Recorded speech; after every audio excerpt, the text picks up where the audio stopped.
किरत खेत की सीऊ मलीजे, अपने खेत में, अपने अधिकार क्षेत्र में जो खेत आता है उसके अंदर जो हो जाता उसमें संतोष था। अपनी खेत की सीऊ के अंदर जो होता था उसी में ही संतोष था, धैर्य था, जीवन में बड़ा निच। और एक बात है कि जिसके पास में संतोष होता है ना, उसके पास में संपत्ति का सुख भले ही ना हो, लेकिन सुख की संपत्ति जरूर होती है। सुख की संपत्ति सदैव उसके पास में रहती है। अलमारी भले ही खाली हो, लेकिन दिल उसका सदैव भरा हुआ रहता है। जेब खाली हो सकती है, लेकिन दिल से वो कहता है बस भोजन मिल गया, नींद आ गई, और मेरे को क्या चाहिए, और ऊपर से जो तू दे तेरी मर्जी है।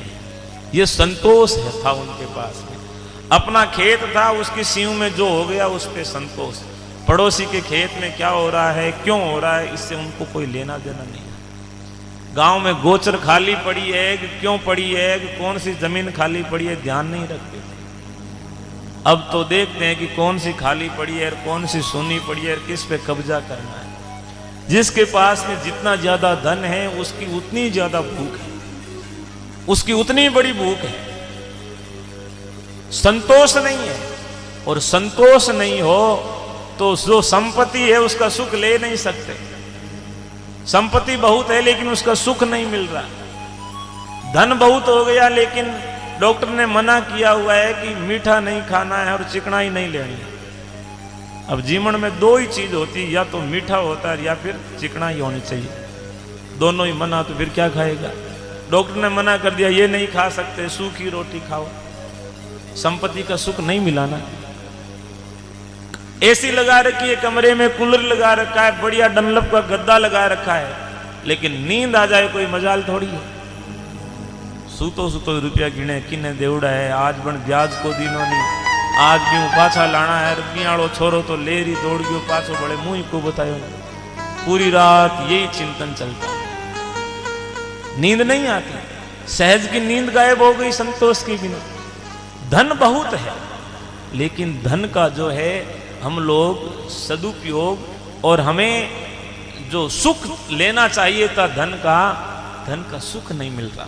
धन का सुख तभी मिलता है जब अंदर संतोष होता है, और अंदर जब तक संतोष नहीं है तब तक बाहर भले ही कितनी प्रॉपर्टियां खड़ी हो जाएं, आप सुखी नहीं हो सकते। सुख कोई बाहर से आने वाली चीज नहीं, अंदर है तभी बाहर मिलेगा। माई नेचो वे नहीं जब बाहर सुख दिखे नहीं, बाहर वाले अकेले क्या दिखा सकते हैं। एक आदमी की नजर कमजोर हो गई थी, तो वो डॉक्टर के पास में गया। डॉक्टर के पास में लंबी लाइन लगी हुई थी। डॉक्टर साहब आंखें चेक करते हैं, तब वो अलग अलग नंबर के लेंस होते हैं, बिठाते हैं और लेंस लगाते हैं। देखो सामने क्या लिखा हुआ, पढ़ो। वो कहता है नहीं दिखाई नहीं दे रहा, पढ़ने में नहीं आया। तब वो एक नंबर और बढ़ा के अब देखो, तो वो कहता हाँ अब थोड़ा थोड़ा दिख रहा है लेकिन साफ नहीं दिखा। एक और नंबर चढ़ाया, बोले अब, बोले हाँ अब थोड़ा ठीक है लेकिन बिल्कुल ठीक नहीं है। आखिर में जब वो कह देता कि हाँ अब सामने ये लिखा हुआ वो पढ़ लेता है, तब डॉक्टर उसका उसी नंबर का लेंस लगा करके ऐनक दे देता है।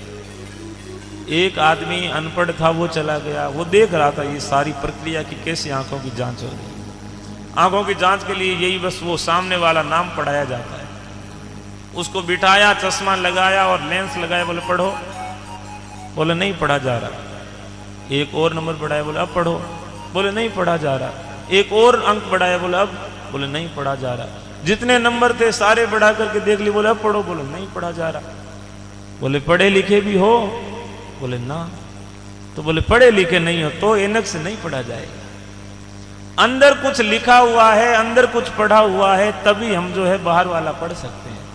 अंदर से अनपढ़ हो तो फिर बाहर चाहे कुछ भी लिखा हुआ हो क्या फर्क पड़ता है। चश्मे थोड़ी दिखाएगी कि सामने क्या लिखा हुआ है, वो केवल चित्र दिखा सकती है, पढ़ना तो अंदर वाले का काम है। ऐसे ही बाहर संपत्ति है, धन है, लेकिन उसमें से सुख मिलेगा कि नहीं मिलेगा ये अंदर से तय होता है। बाहर वाली व्यवस्थाएं जो है, सुविधाएं जो है, साधन जो है, वो सुख नहीं दे सकते। सुविधा होते हुए भी आदमी दुखी रह जाता है, क्योंकि अंदर संतोष नहीं। तो अंदर संतोष होना चाहिए, तभी जो है हम सुखी रहेंगे। हमारे बुजुर्ग कम संसाधनों में भी जो है संघर्ष करते थे, लेकिन चैन की नींद सोते थे। शरीर निरोग था, 100 साल उम्र लेकर के जाते थे। तो उसके राज यही था कि उनको संतोष था, जैसा मिला वैसा खा लिया, ज्यादा इच्छाएं नहीं थी। जरूरतों के इर्द गिर्द जीवन घूमता था, इच्छाओं के इर्द गिर्द नहीं घूमता था। आज जो है हमने जरूरतों को छोड़ दिया है, इच्छाओं के पीछे ज्यादा भाग रहे हैं।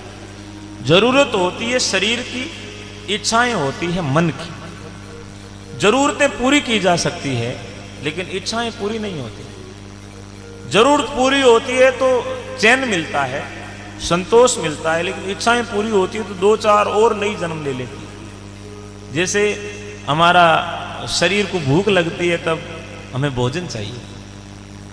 भोजन कर लिया, पेट कह देगा बस ठीक है, मेरे को अब और कुछ नहीं चाहिए। लेकिन पेट भरा हुआ है, मन जो है ना ये भरता नहीं। ये कहेगा कि थोड़ा सा ऊपर कुछ और हो जाता है। सर्दी पड़ रही है, हल्दी नहीं बनाई, हल्दी होता तो ठीक रहता। हलवा बनाया कि आटे वाला ही बनाया, थोड़ा गोंद वाला बनाते तो बढ़िया रहता। ऊपर थोड़ी वो नमकीन नहीं बनाई, वो बनाते तो बढ़िया रहता। थोड़ा जो है रायता बनाया, इसमें ये चीज और नहीं डाली, ये होता तो और अच्छा रहता। ये सारी इच्छाएं कौन करता है? इच्छाएं मन करता है। पेट ने आपने कुछ भी दे दिया, पेट बोलता नहीं है, कहता नहीं है, खाली होता है, तब मांगता है कि कुछ लाइए। लेकिन दिमाग और मन तय करता है कि क्या खाना है, क्या खाए।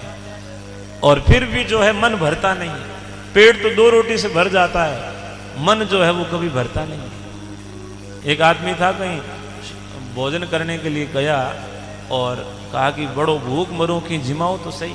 हरियाणा की बात है। जब गयो भाई भूख मिट्टी को मिट्टी नहीं, भूख तो मिट्टी को नहीं। तो कि भाई तेरी तो हीबा में मिटा दी, और लारों कोई पीढ़ियां की माई बैठी है तो बात और माऊ काऊ निकले।